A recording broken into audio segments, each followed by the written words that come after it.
welcome to The Art of Being Human. We've been talking about disappointments, how to handle them, how you feel when you have them, what it does to you, and I'm going to go on with that today. We didn't quite finish. First, however, I want to review a little of the things that we said the last time that we met, and I was talking about disappointments. I'm just going to review with you some of the most important points, and then I'll go on to what I missed. So I'm going to turn to this chart. What is a disappointment? Remember, this is just a review. What is a disappointment? Disappointments are when you do not fulfill your expectations, either the expectations that you have for yourself or expectations that you think other people have for you. You want to meet other people's needs, you want to meet their expectations, but basically you want to meet your own expectations. And when that happens and you can't do it, your experiences fall short of what you expect to be, then you have a major disappointment. Now, the causes of early disappointments, because they can start very early in life, can be these. Your parents are unavailable to you. Your parents are not accepting of you. Maybe your parents or family members were involved with alcohol, drug addicted, or something was wrong in that score. They may have been abusive. They may have been divorced. Or the parents may have been deceased. You can be disappointed if your parents deceased. You can be terribly disappointed if your parents are divorced. And a lot of times you blame yourself for this, so you become disappointed in yourself. Remember that disappointments are always based in loss. Now, the disappointment in yourself could do to things that have to do with you personally, your physical health, your intelligence, and all of that. And so I'm just going to run over these quickly. If you have a chronic illness, it'll affect what you can do, although people with chronic illnesses can do a lot. I've been watching shows where people are climbing mountains and running, and they're diabetic, and they have to watch their blood sugar all the time, and it is a pain. But they are able to do it because they're careful with themselves. They know what they can do, and they do not stop. They do not stop living just because they have a chronic illness. But you also have to consider what the chronic illness is. It makes some difference in terms of what you're able to do. So illnesses, physical problems, learning disabilities is a big one, because there are some people that just cannot learn or cannot learn what they want to learn. Past problems that have not been resolved. You have to resolve problems as they come up. If you do not resolve problems as they come up, those problems will continue to haunt you and come back and come back and come back. So you are constantly dealing with them. One of the problems of midlife crisis, and we will be discussing that when we get to the point where we're discussing the stages of human life. One of the problems of midlife crisis is that the problems that you've had before you hit midlife crisis that have not been solved come back to haunt you once again, and you need to resolve them.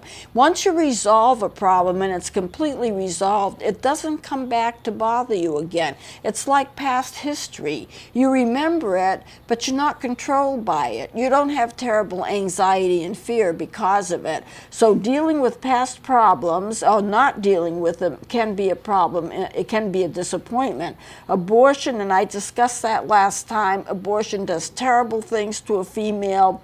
Most abortion clinics do not tell the woman who's going to have an abortion that she's going to be deeply depressed, she's going to feel guilty, and you're going to have long-term residual effect that you may need to have help with.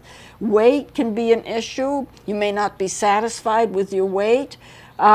Your appearance, you may not be satisfied with your appearance. You may not feel secure. You may have had a bad marriage. You may have had loss of people that are important to you, including a loss of friends, and loneliness. Drug use, drugs and alcohol, all of that. You can be disappointed in yourself and other people because of all of these things. I know that I was dealing with a friend of mine, she's passed away now, but I was dealing with a friend of mine, and she said, "Why is it you get all the breaks and I don't? I am disappointed in myself. I never had a chance to go to school. I never had a chance to travel. I never had a chance to get an education that you have. Why is it that I didn't? What's wrong with me? And she was feeling disappointed, partly in herself, but there was a lot of anger there too. Why you and not me? Now, it was always hard for me to answer that question because I've had opportunities. And I've had things happen that have been good for me, and I've taken advantage of those things. And not everybody has had some of the opportunities that I have had. I've traveled, I've been educated, I've taught, I've been a college professor, I'm a minister, and all kinds of things have happened to me that have been really good. But everybody has their challenges, and I've had challenges too. And so therefore we can't pinpoint and be angry because something happened to you that didn't happen to somebody else, or you didn't have an opportunity that somebody else had. You kind of have to handle life as it is and deal with the cards that you've been dealt, if I can use that expression.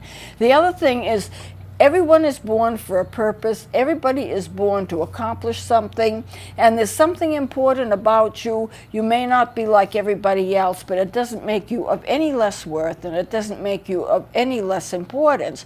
So you handle what you have, you take advantages of what you had, and with that particular woman, I was teaching her.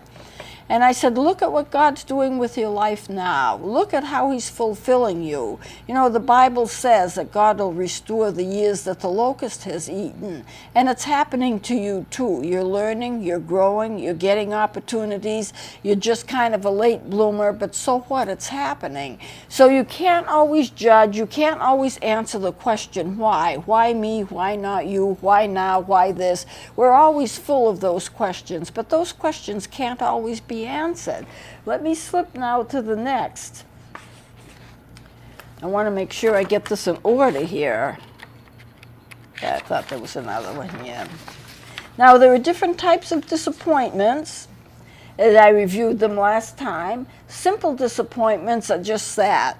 You have to change your plans. You can't go to the movies. You can't go to dinner. Somebody you expected to be with is called out of town. And you may be disappointed for the moment. It may even feel like a big disappointment. But what you can always do is you can recoup later on, and it's not going to change you that much. It's just kind of a momentary thing that happens, kind of a blip in time.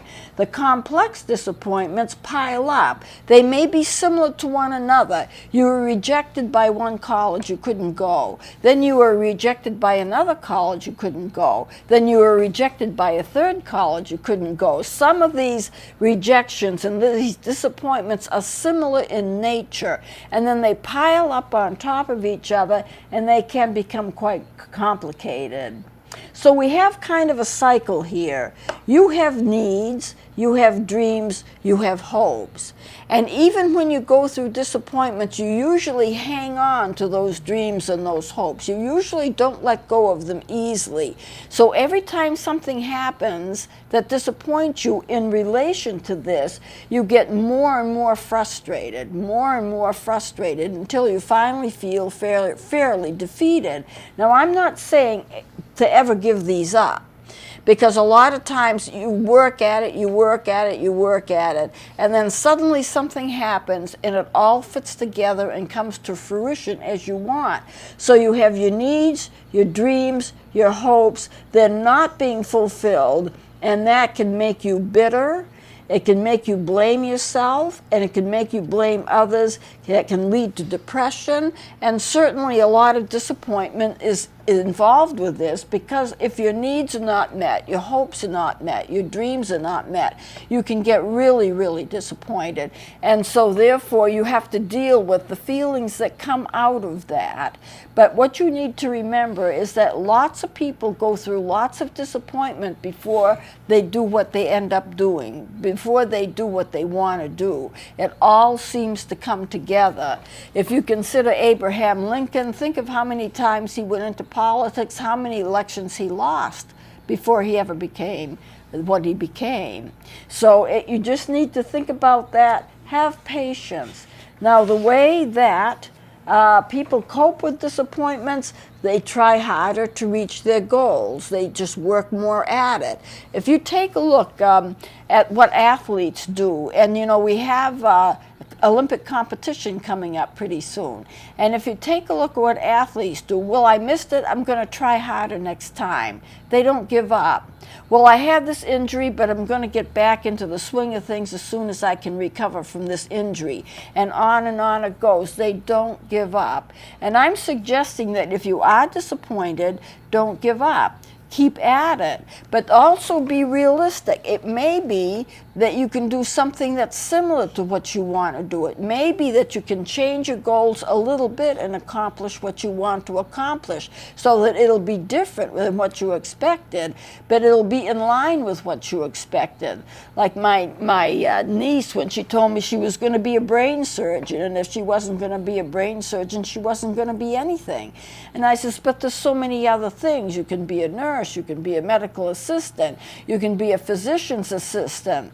And she ended up by being, I believe, a physician's assistant, and she's doing real well, but she didn't get to be a brain surgeon.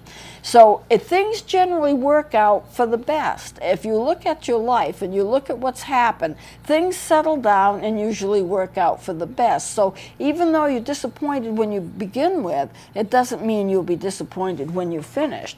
Now, what happens, sometimes you pretend your goals are being met even if they're not. You give yourself kind of a pep talk. Yes, things are great. Yes, things are great.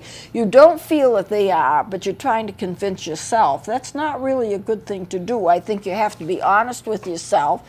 And if things are not going the way you want them to, admit it. But that's all right. There's no reason why you shouldn't admit it.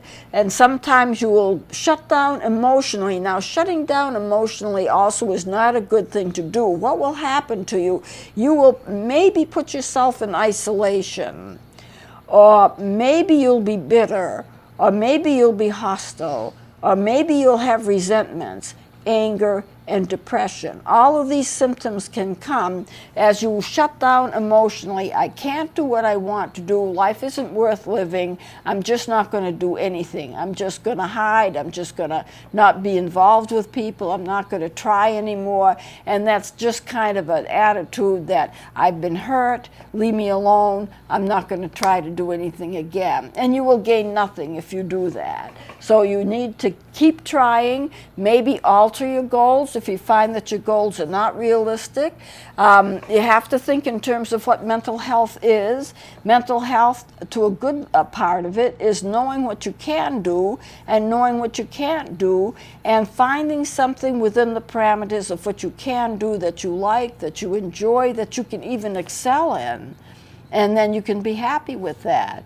But there's no reason why you can't change professions, change jobs, change focus. People in midlife do that frequently. When they get to be midlife, they stop the careers that they were in, and now they start something else completely. But if you're younger, you may want to hang in there to do as much as you can. Now, what we didn't finish was this. The stages that you go through in disappointment, and I'm going to take this up next, and I want to just make a few comments about grief.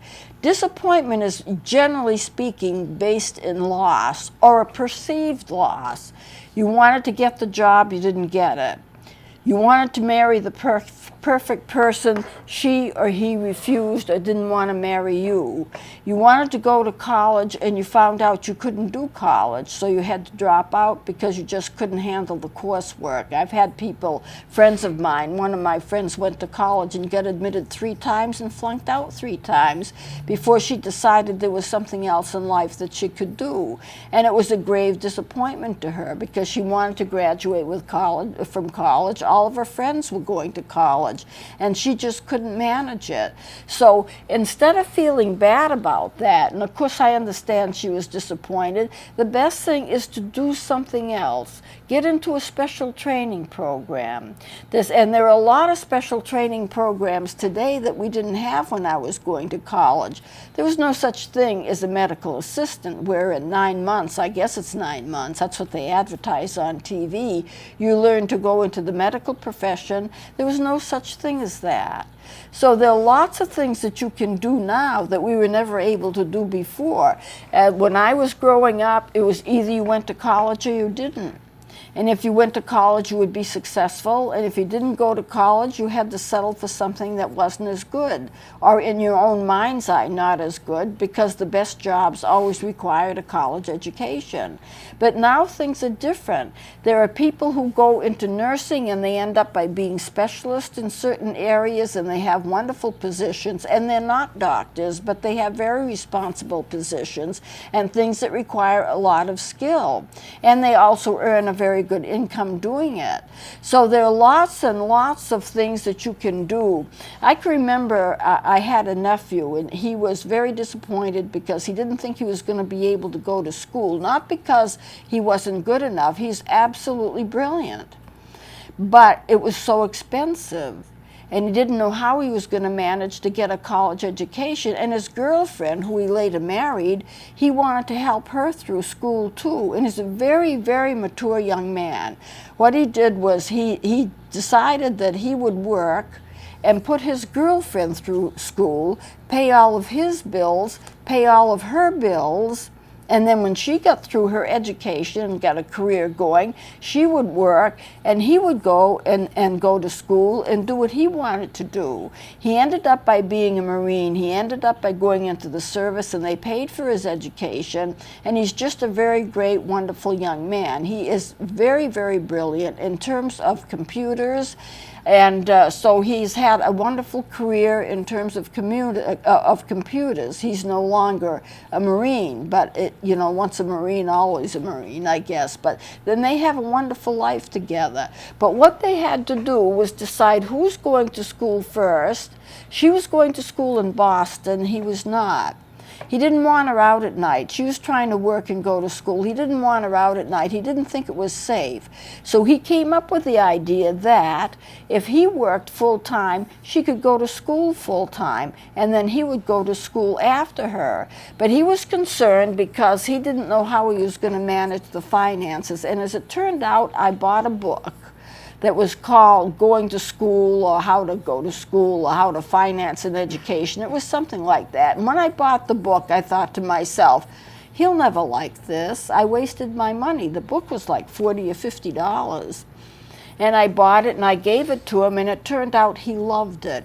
And he said it was just what he needed to encourage him to keep on going. And sometimes you need something that'll just give you the encouragement to keep on going. And it gave him a lot of ideas as to how he could complete his college education. And he did complete his college education. They both did. They're married, they're doing fine, they both have careers, and they're really doing well.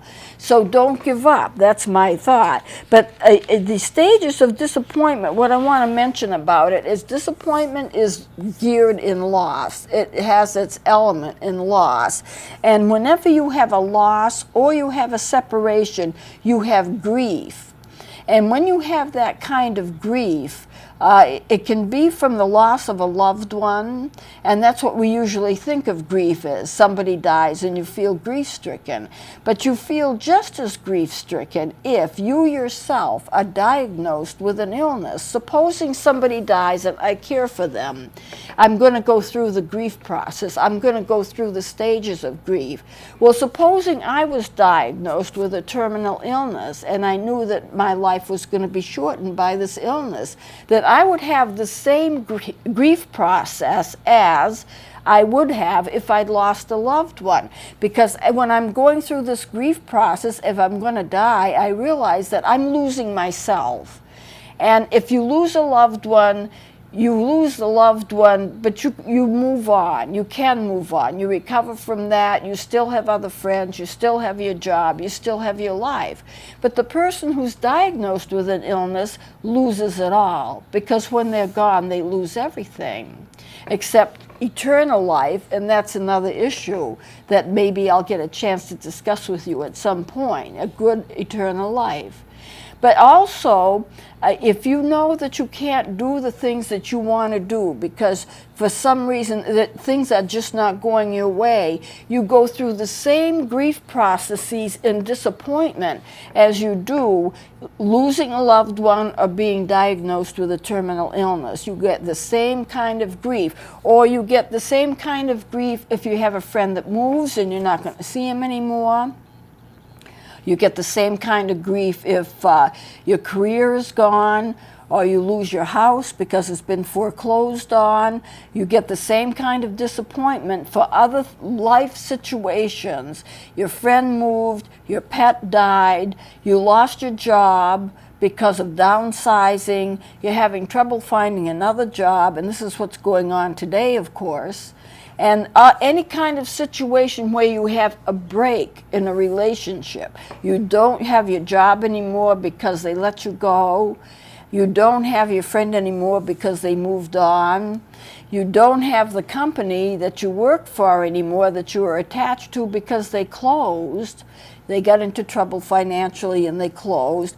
Any kind of a disappointment like that will put you through the same kind of grief process that you have when death is involved. Now, we don't have much time left, so I think what I'm actually going to do is go into the stages of grief next segment, but I want you to realize that the grief process and the stages of grief are typical whenever there's a disappointment, whenever there's a loss, whenever there's a death, whenever there's an illness. You go through the same kinds of grief. And I'm going to go into the stages of grief next time because we've really gotten out of time. And I don't want to start something that I can't complete. So I'm going to close it here. And please join me next time and we'll continue with this.